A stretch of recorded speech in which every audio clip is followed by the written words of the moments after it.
as a UN official who's been in these countries when elections are being held, the biggest issue is not elections. It's accepting the result of the elections. And there we sort of brace ourselves for conflict, for violence, because culturally, in a lot of these elections, it seems acceptance is a real issue. And then, as a result, we have a lot of instability. Electoral violence on the continent is quite pervasive. You stood out when you conceded an election even before the results. And I think the world was watching because we know that Nigeria is very vulnerable to violence because it's a multi-ethnic society as well, and sometimes elections can go that route. So any little spark could sort of lead to huge violence. But you stood out and you conceded. Can you sort of narrate to us a little bit what that moment was like? What pushed you to get to that point where you say, I'm going to concede, despite the fact that I'm sure there were constituencies, because as a leader, you're not standing alone. You are representing a party and a lot of interest. So I can imagine that there was a lot of pressure. But regardless, you stepped out and you conceded. And disappointing, I'm sure, a lot of people who wanted to see it otherwise. So what led you to that moment? What was in your mind? What were you thinking? Thank you. Just like you mentioned, as a leader, especially as the president of a country, taking decisions are very complicated issues because the decisions you take don't affect only you, but affect so many people. And a complex country like Nigeria, where ethnicity is always there, religion is always there. When you are taking certain decisions, especially politically related, it affects the people that works with you. It affects your ethnic group. It affects people who have the same faith with you. So there are so many things. But even at that,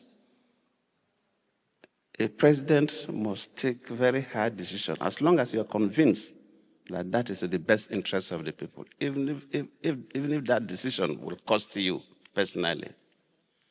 When you mentioned the issue of the elections, I think I gave you a copy of my book in Ghana. If you read a section of it, I mentioned what was going through my mind those last hours leading to the elections, and for me to concede defeat and call late General Buhari to congratulate him even before the election was formally announced.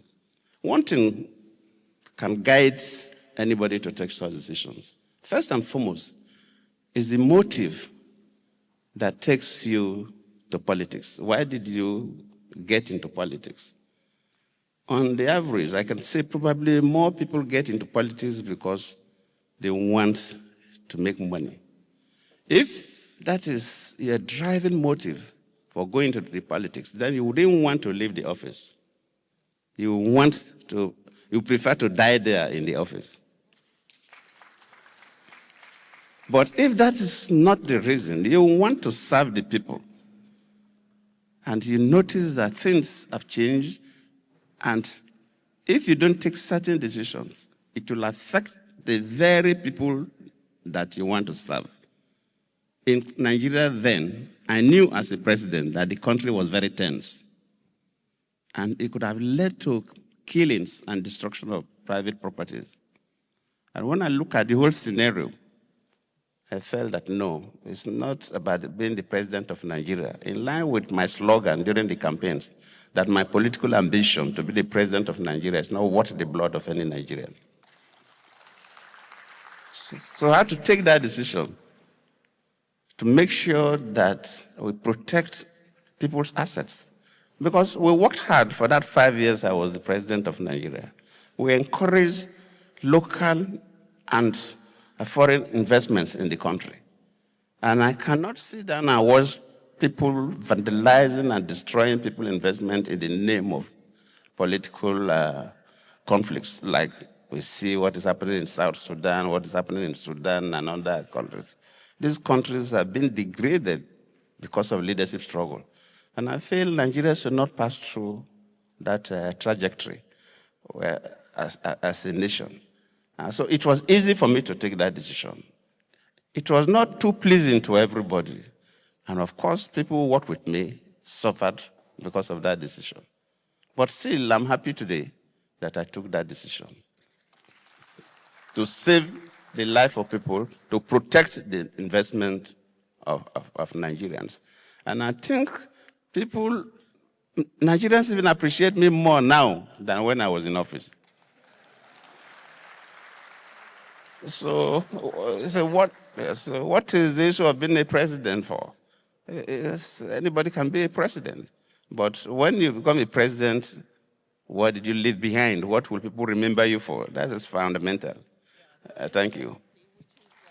There's a slight difference between corruption to make money and greed. The greatest problem we have in most of our countries is greed by leaders. Not necessarily heads of state alone, even those who have the opportunity to head departments of government.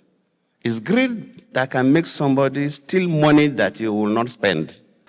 That is beyond corruption. If you read this book written by one British journalist, Richard Dowden, published in 2008, read the section on Nigeria. It talks about corruption in Nigeria. So the people who have the privilege of being heads of state, if they are not greedy, they use the resources better. They make sure the resources go around through projects and other in the nations better. But when they are greedy, one person alone will want to take 50% of the resources or the income of the country and go and hide it in a bank abroad that he will not even spend the money. See, so these are the fundamental issues.